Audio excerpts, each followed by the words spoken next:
Hi guys, so we finally reached the end of Maymeister's High Score Kerfuffle Season 3, and last week's game was Mr. Do, a choice from the older gamer Steve, that was released by Universal in 1982. I mentioned last week that the game was similar to Dig Dug, and Mr. Do is almost certainly heavily inspired by that game. There is around 6 months between the release of Dig Dug and Mr. Do, but apparently Dig Dug was showcased in 1981, which was likely seen by Universal and served as inspiration. One of the death animations of Mr. Do that didn't reach the final game was Mr. Do's head inflating and exploding, which is almost certainly a nod to Dig Dug. Although Dig Dug is probably better known, and I enjoyed playing it earlier in the season, it is clearly an inferior game. The variety of Mr. Do is part of what makes it a better game. There are many ways to complete a level, and the balance of risk and reward is there, as you can milk points from the levels with the increased chance of dying. It certainly gets pretty frantic, and sometimes you have to take the easier way out just to complete the level and not lose lives. I didn't really appreciate the complexity of the game when I first played, and the extra impetus to put time into this to get a better score really helped me understand the appeal of the game. I put quite a bit of time into this game this week and made significant progress, initially getting past my aim of 100,000 points, and then hitting 200,000 with my final go on Sunday night. That was 60,000 more than I'd done before, so I knew I was done at that point. I think a few people enjoyed Mr. Do this week, and after initial disappointment, I think it was a good end to the season. So for the final time, let's take a look at the scores. We had 15 submissions this week, and pretty much everyone gave it a decent go. We had a return from Yelder Gamer Steve, who hasn't been submitting scores due to not having a convenient way to post screenshots. He says it's one of his favourite arcade games, and is finished in 7th with 130,000 points. I'll clarify my position on screenshots.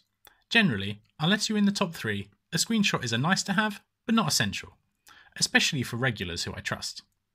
Returning to the scores, Colin has finished in 10th, and I found his livestream particularly useful for learning the basics of the game, as I didn't really know what I was doing at that point. I joked that he was better than me at the game, at least at the time, and you'll see my score further up the list now.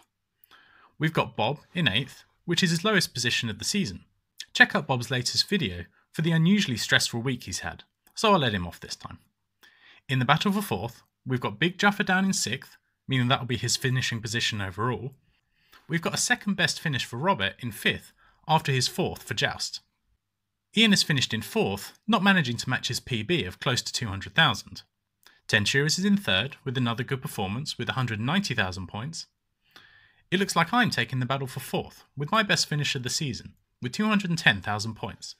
I'm very pleased with that, and I felt like I really clicked with this game. But just like in Dig Dug, and 4 other times this season, it's Andrew taking the win, and once again by a significant margin. So well done to Andrew, and despite having already taken the season win, is back once again and dominating. And here's the final histogram showing the distribution of the scores. We've got something pretty close to a normal distribution here, with a slight tail to the left. We've got a chunk of people around the 150,000 point mark, suggesting that was a pretty decent but fairly achievable score. Me and Tenshirus are next along, having been pretty close, and Andrew is out in front on his own, but not as far as he has been during some points this season. With the season complete, let's look at the final standings. Unlike last week, there's been very little movement in the positions.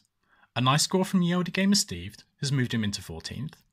A couple of points for Mark has moved him level with Charlie Farr. The big decider though was our battle for 4th, and it's finished just as it was last week. My second place has left me 4th, Ian 5th, and Big Juffer 6th. Our top 3 has been the same for quite some time now. We've got Weebob in 3rd, who has consistently put in good performances throughout the season, and is unfortunate not to have taken a win. We've got Tenshirus in 2nd, having taken 2 wins this season.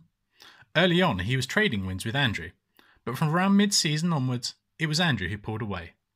So once again, our winner of Maymeister's High Score Kerfuffle Season 3 is Andrew Sickboy Low.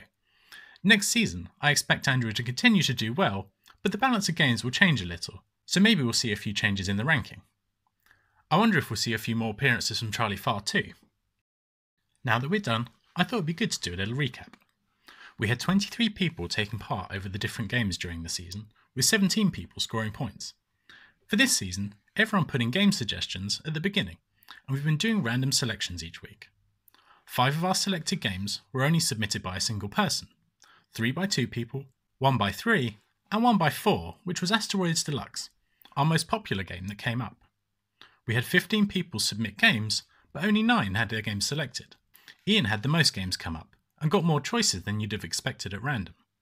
Colin, Paul and 10 Shearers all had 2 games pop up, which was also more than you'd expect at random, given they submitted fewer games than Ian or Steve.